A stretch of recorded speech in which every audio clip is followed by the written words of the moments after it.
জাপানে করোনার মতো নতুন ভাইরাস মহামারীর শঙ্কা। এতদিন চুপ ছিলাম, আর সহ্য করব না, বলছেন আরাফাত। জানাবো খালেদা জিয়ার গাড়িবহরে হামলা, ছাত্রলীগ নেতা গ্রেপ্তার। এদিকে শেখ হাসিনাকে ফেরতের প্রশ্নে এখনো নিরুত্তর ভারত। আজহারীর মাহফিলে পদদলিত হয়ে আহত 5। এবং সর্বশেষ জানাবো ইসলামী দলগুলোকে ঐক্যবদ্ধ থাকার আহ্বান আহমদুল্লাহর। শুনছিলেন সংবাদ শিরোনাম, এবারে বিস্তারিত। চীন জাপানে করোনার মতো নতুন ভাইরাস মহামারীর শঙ্কা। করোনার মতোই নতুন ভাইরাস দ্য হিউম্যান মেটানিউমো ভাইরাসের প্রাদুর্ভাব বেড়েছে চীন ও জাপানে। ইনফ্লুয়েঞ্জা ধাঁচের এই ভাইরাসে এরই মধ্যে আক্রান্ত হয়েছে অনেকে। ভাইরাসটি করোনার মতোই ভয়াবহ আকার ধারণ করতে পারে বলে সতর্ক করেছে স্বাস্থ্য বিশেষজ্ঞরা। বিশেষজ্ঞদের অনেকের শঙ্কা 2025 সালে আবার করোনার মতো নতুন কোনো মহামারীর উদ্ভব হতে পারে। যদিও কোন রোগটি মহামারী আকার ধারণ করবে সে বিষয়ে স্পষ্ট কোনো বার্তা এখনই দেওয়া সম্ভব নয়, তবে এইচএমভির প্রাদুর্ভাব বাড়াচ্ছে তাদের। প্রায় 2 দশক আগে প্রথমবারের মতো এইচএমপিভি ভাইরাস উপস্থিতি জানান দিলেও এখনো পর্যন্ত এই টিকা আবিষ্কার হয়নি। চিকিৎসকেরা বলছেন, করোনা মোকাবিলায় যেসব সতর্কতা নেওয়া হয়েছিল একই পদক্ষেপে এই ভাইরাসও প্রতিরোধ করা সম্ভব। টানা 20 সেকেন্ড ধরে সাবান ও পানি দিয়ে হাত ধোয়া, অপরিষ্কার হাতে নাক মুখ স্পর্শ না করা এবং আক্রান্ত ব্যক্তিদের থেকে নিরাপদ দূরত্ব বজায় রাখার মধ্য দিয়ে এইচএমপিভি থেকে নিরাপদ থাকার পরামর্শ দিয়েছেন চিকিৎসকেরা। যুক্তরাজ্যের সাউদাম্পটন বিশ্ববিদ্যালয়ের গবেষক মাইকেল হেড বলেন, আরও একটি মহামারীর আশঙ্কা করা হচ্ছে, তবে এখনো কোনো রোগটি মহামারী আকার ধারণ করবে সেটি নিশ্চিত না বলে আগাম মহামারীর নাম দেওয়া হয়েছে ডিজিজ এক্স।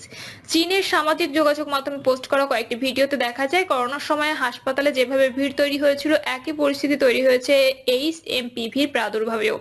একই অবস্থা দেখা যাচ্ছে জাপানেও। দেশটির সংবাদ মাধ্যম বলছে, চলতি মৌসুমে দেশটিতে ঠান্ডাজনিত সংক্রমণ ছড়িয়েছে 7 লাখেরও বেশি মানুষের মধ্যে। সবচেয়ে ঝুঁকিতে আছে শিশু ও বয়স্ক ব্যক্তিরা। বিশেষ করে আগে যাদের শ্বাসকষ্টজনিত সমস্যা ছিল তারা নতুন এই ভাইরাসের আক্রমণে নাজুক অবস্থায় আছেন। জ্বর, নাক বন্ধ, কাশি বা শ্বাসকষ্টের মতো সাধারণ ঠান্ডাজনিত সমস্যা নিয়ে শুরু হলেও পরবর্তী সময় এই ভাইরাসের সংক্রমণে হাসপাতালে ভর্তি হওয়ার মতো পরিস্থিতির সৃষ্টি হতে পারে। অনেক সময় সংক্রমণের তীব্রতা ব্রঙ্কাইটিস, নিউমোনিয়া, অ্যাজমা বা কানে ইনফেকশনের মতো সমস্যার সৃষ্টি করতে পারে। এতদিন চুপ ছিলাম, আর সহ্য করব না, বলছেন আরাফাত। সাবেক তথ্য ও সম্প্রচার প্রতিমন্ত্রী মোহাম্মদ আলী আরাফাত বলেছেন, আমরা প্রথমে চুপ ছিলাম, পরে ধীরে ধীরে আমাদের বক্তব্য দিতে শুরু করেছি। এখন আমরা বলছি যে কিছু টেকনিক্যাল সমস্যা এবং প্রতিবন্ধকতা রয়েছে, তবে আস্থা রাখছি সবকিছু ঠিক হবে। সম্প্রতি একটি টক শোতে এসব কথা বলেন তিনি বলেন, আওয়ামী লীগ ছিল, আছে এবং থাকবে। আওয়ামী লীগের পরবর্তী ধাপে গুরুত্বপূর্ণ কাজগুলো হবে বিশেষত জনগণের স্বার্থে। সরকারে থাকাকালীন নিজেদের ভুল স্বীকার করে সাবেক এই প্রতিমন্ত্রী বলেন, আমরা অবশ্যই আমাদের দায়ও স্বীকার করি। যখন আমরা সরকারে ছিলাম তখন আমাদের অনেক ভুল ছিল, সেগুলো আমরা স্বীকার করেছি এবং সেগুলোর প্রতি আলোচনা চলছে।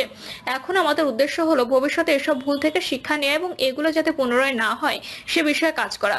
ছাত্র আন্দোলন চলাকালীন ছাত্রদের উপর গুলি চালানোর বিষয়ে মোহাম্মদ আরাফাত বলেন, আমরা যখন বলেছিলাম জনগণের উপর গুলি চালানো যাবে না তখন এই অবস্থা বজায় রেখেছি। আমরা কখনোই গুলি চালানোর পক্ষে ছিলাম না, বরং শান্তিপূর্ণ সমাধান খুঁজতে চেয়েছিলাম। তিনি বলেন, আমাদের অবস্থান থেকে আমরা বিচার চাই, যাতে সঠিক অপরাধীদের শাস্তি দেওয়া হয়। তদন্ত ও বিচার প্রক্রিয়ার জন্য আমরা আন্তর্জাতিক সংস্থাগুলোকে আহ্বান জানিয়েছিলাম। আমরা আহতদের পাশে দাঁড়িয়েছিলাম এবং তাদের চিকিৎসার জন্য প্রয়োজনীয় ব্যবস্থা গ্রহণ করেছিলাম। তিনি বলেন, সমস্ত হত্যাকাণ্ডের বিচার হতে হবে। আমরা চাই বিচার হোক সঠিকভাবে, যাতে প্রকৃত দোষীরা শাস্তি পায়। জাতিসংঘ সহ অন্যান্য আন্তর্জাতিক সংস্থাগুলোর সহযোগিতায় আমরা যেটা চেয়েছিলাম সেটা এখনো সম্পূর্ণ হয়নি, কারণ সরকারি পক্ষ থেকে যথাযথ পদক্ষেপ নেওয়া হয়নি। যেসব অভিযোগ ওঠে তাদের যথাযথভাবে তদন্ত করা উচিত এবং তাদের বিরুদ্ধে সঠিক বিচার নিশ্চিত করা উচিত। এসব বিষয় নিয়ে আমরা চুপ থাকতে পারি না, কারণ সঠিক বিচার নিশ্চিত করতে না পারলে সাধারণ জনগণের মধ্যে অস্থিরতা থাকতে পারে। তিনি আরো বলেন, আমরা সরকারের দায় ও দায়িত্ব স্বীকার করেছি, কিন্তু জাতি ও জনগণের কাছে আমাদের আবেদন যে কোনো ভুলের বিচার করা হোক এবং জাতি যেন সঠিকভাবে বিচার পায়। শেখ হাসিনাকে ফেরতের প্রশ্নে এখনই নিরুত্তর ভারত। বাংলাদেশের সাবেক প্রধানমন্ত্রী শেখ হাসিনাকে ফেরত প্রদানের ব্যাপারে নতুন কোনো তথ্য নেই ভারতের পররাষ্ট্র মন্ত্রণালয়ের কাছে। মন্ত্রণালয়ের মুখপাত্র রণদীপ জয়সওয়াল সাংবাদিকদের এক প্রশ্নের উত্তরে এই ইস্যুতে ভারতের অবস্থান স্পষ্ট করার চেষ্টা করেছেন। শেখ হাসিনাকে ফেরত প্রদানের ব্যাপারে ভারত কি সিদ্ধান্ত নিয়েছে? সাংবাদিকদের এমন প্রশ্নের উত্তরে জয়সওয়াল বলেন, আমরা এর আগে বলেছিলাম যে বাংলাদেশের সরকার শেখ হাসিনাকে ফেরত দানের জন্য আমাদেরকে চিঠি দিয়েছে এবং আমরা সেই চিঠি গ্রহণ করেছি। এই ইস্যুতে এর বেশি আর কিছু আমার বলার নেই। শিক্ষার্থী জনতার অভ্যুত্থানের মুখে টিকতে না পেয়ে 2024 সালের 5ই আগস্ট দেশ ছেড়ে ভারতে পলায়ন করেন 77 বছর বয়সী শেখ হাসিনা। বর্তমানে তিনি দিল্লির একটি সুরক্ষিত এলাকায় রয়েছেন বলে জানা গেছে। শেখ হাসিনার পলায়নের মাধ্যমে পতন ঘটে তার নেতৃত্বাধীন সরকারের এবং নোবেলজয়ী অর্থনীতিবিদ ডক্টর মোহাম্মদ ইউনূসকে প্রধান করে নতুন একটি অন্তর্বর্তী সরকার গঠিত হয়। শিক্ষার্থী জনতার আন্দোলন দমনে আগ্নেয়াস্ত্রের ব্যবহার ও হত্যার অভিযোগে ইতিমধ্যে শেখ হাসিনার বিরুদ্ধে গ্রেপ্তারি পরোয়ানা জারি করেছে বাংলাদেশের আন্তর্জাতিক অপরাধ ট্রাইব্যুনাল। তাকে ফেরত দেওয়ার আহ্বান জানিয়ে গত 23শে ডিসেম্বর ভারতের কেন্দ্রীয় সরকারকে চিঠি দেয় বাংলাদেশের পররাষ্ট্র মন্ত্রণালয়। সেই চিঠির প্রাপ্তি স্বীকারও সে সময় করেছিলেন ভারতের পররাষ্ট্র মন্ত্রণালয়। এদিকে গত 26শে নভেম্বর রাষ্ট্রদ্রোহিতার অভিযোগে গ্রেপ্তার হন সম্মিলিত সনাতন জাগরণ মঞ্চের মুখপাত্র এবং চট্টগ্রামের পুন্ডিরক ধামের অধ্যক্ষ চিন্ময় কৃষ্ণ দাস। আদালত তার জামিনের আবেদন নাকচ করে দেওয়ায় গ্রেপ্তারের পর থেকেই কারাগারে আছেন তিনি। সর্বশেষ 2রা জানুয়ারি তার জামিনের আবেদন নাকচ করেছেন আদালত। এর আগে ভারতের কেন্দ্রীয় সরকার চিন্ময় কৃষ্ণ দাসকে মুক্তি দিতে বাংলাদেশের অন্তর্বর্তী সরকারকে অনুরোধ করেছিল। ফের অনুরোধ জানানো হবে কিনা? সাংবাদিকদের এই প্রশ্নের জবাবে জয়সওয়াল বলেন, আমরা আশা করি যে যারা বাংলাদেশে গ্রেপ্তার হয়েছেন তারা সবাই ন্যায় বিচার পাবেন। আমাদের আবেদন এটুকুই। খালেদা জিয়ার গাড়িবহরে হামলা, ছাত্রলীগ নেতা গ্রেপ্তার। সাবেক প্রধানমন্ত্রী বেগম খালেদা জিয়ার গাড়িবহরে হামলার সঙ্গে জড়িত ছাত্রলীগের এক নেতাকে গ্রেপ্তার করেছে ঢাকা মেট্রোপলিটন পুলিশের তেজগাঁও থানা।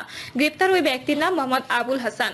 DMP media and public relations বিভাগের উপকমিশনার মোহাম্মদ তালেবুর রহমান জানান, 2015 সালের 20 এপ্রিল ঢাকা উত্তর সিটি কর্পোরেশনের মেয়র পদে কারওয়ান বাজারে নির্বাচনী প্রচারণা চলছিল।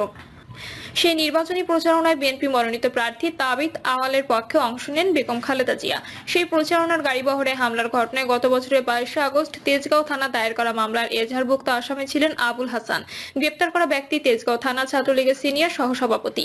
গ্রেপ্তার আবুল হাসানের বিরুদ্ধে পরবর্তী আইনানুগ ব্যবস্থা নেওয়ার বিষয়টি প্রক্রিয়াধীন রয়েছে বলেও জানান তালেবুর রহমান।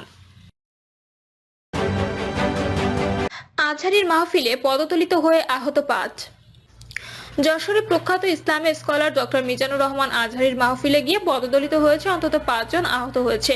রাতে শহরতলি পুলেটহাটের আদ্দিন সকিনা মেডিকেল কলেজ হাসপাতালের চত্বর ও আশপাশ এলাকায় তারা পদদলিত হন। আহতদের যশোর জেনারেল হাসপাতালে ভর্তি করা হয়েছে। শুক্রবার রাত 10টার দিকে তথ্য নিশ্চিত করেছেন হাসপাতালের আবাসিক মেডিকেল অফিসার বজলুর রশিদ।